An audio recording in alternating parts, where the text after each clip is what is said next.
भागपुर नाम के एक गांव में शादी चल रही होती है। वाह, मजा आ गया फूफा जी। शादी में क्या खाना बना है, बाराती तो उंगलियां चाटते रह जाएंगे। हाँ, तुमने सही कहा, पनीर की सब्जी का तो कोई जवाब ही नहीं। दूसरी तरफ पंडित जी फेरों की तैयारी कर रहे होते हैं कि तभी वहाँ एक चुड़ैल आ जाती है। अरे मर गया रे, ये चुड़ैल यहाँ क्या कर रही है? अरे दिवाकर जी, ये आपकी कौन सी रिश्तेदार है? अरे मुझे क्या पता, क्यों भाग्यवान, कहीं ये तुम्हारे मायके से तो नहीं आई है?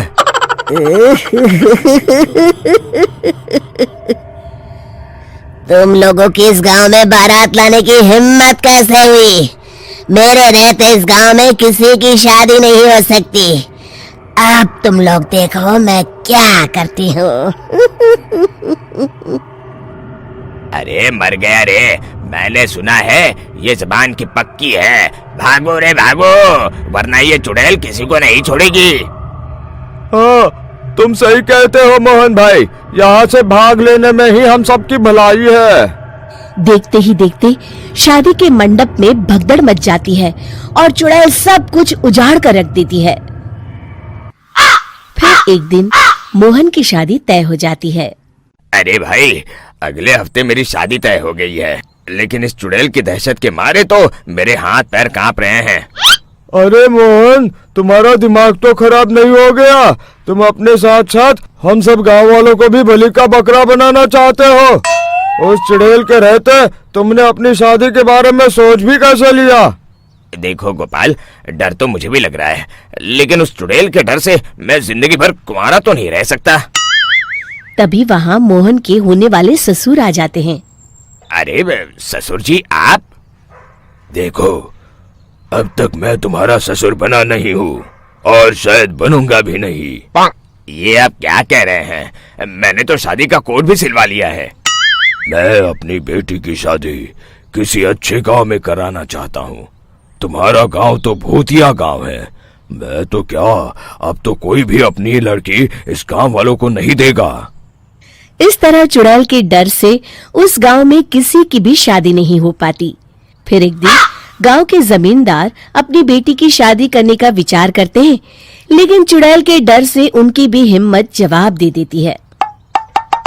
अगर मेरी बेटी की शादी तय समय से नहीं हुई तो मेरी नाक कट जाएगी। मुझे कुछ करना ही होगा। एक सलाहकार के कहने पर जमींदार काशी से एक बहुत ही नामी तांत्रिक को अपने घर बुलवाते हैं, जो भूत चुड़ैल को पकड़ने में माहिर माना जाता था।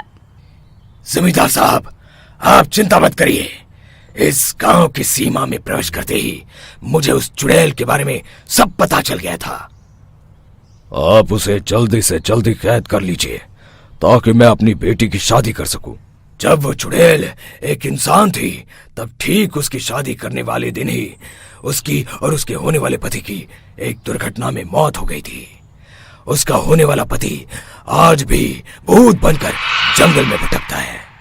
इसलिए जब तक चुड़ैल की शादी नहीं हो जाएगी, वो किसी और की भी शादी नहीं होने देगी। ये आप क्या कह रहे हैं? अगर वो भूत भी हमारे गांव में आ गया तब हमारा क्या होगा? ये आदमी बीच में बहुत बोलता है, इसे बाहर निकालो। उसके बाद तांत्रिक बताते हैं कि अगर उस भूत के साथ चुड़ैल की शादी करा दी जाए तो वो चुड़ैल हमेशा हमेशा के लिए उस गांव को छोड़कर चली जाएगी। जमींदार साहब, आप अपनी बेटी की शादी की तैयारी शुरू कर दीजिए। मैं कुछ गांव वालों को अपने साथ लेकर उस भूत को ढूंढने जंगल की ओर जाता हूँ। इस तरह जमींदार निश्चित होकर अपनी बेटी की शादी करवाने लगते हैं, लेकिन तभी वहाँ चुड़ैल आ जाती है। मैंने तुम गांव वालों को समझाया था ना कि इस गांव में कभी कोई शादी नहीं करेगा। लगता है तुम लोग मुझे हल्के में ले रहे हो। चुड़ैल जमींदार की बेटी को उठा लेती है।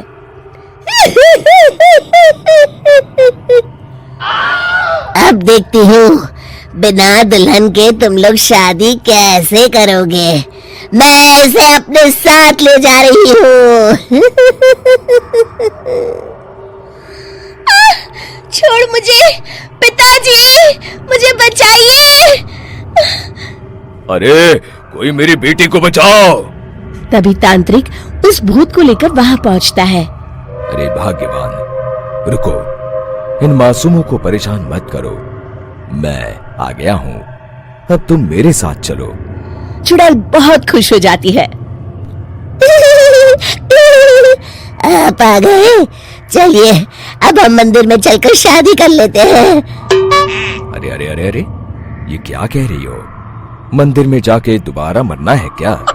चलो, आज से हम जंगल में रहेंगे। चुड़ैल चली गई, अब मेरी शादी हो जाएगी। इस तरह सभी गांव वाले खुशी से झूमने लगते हैं।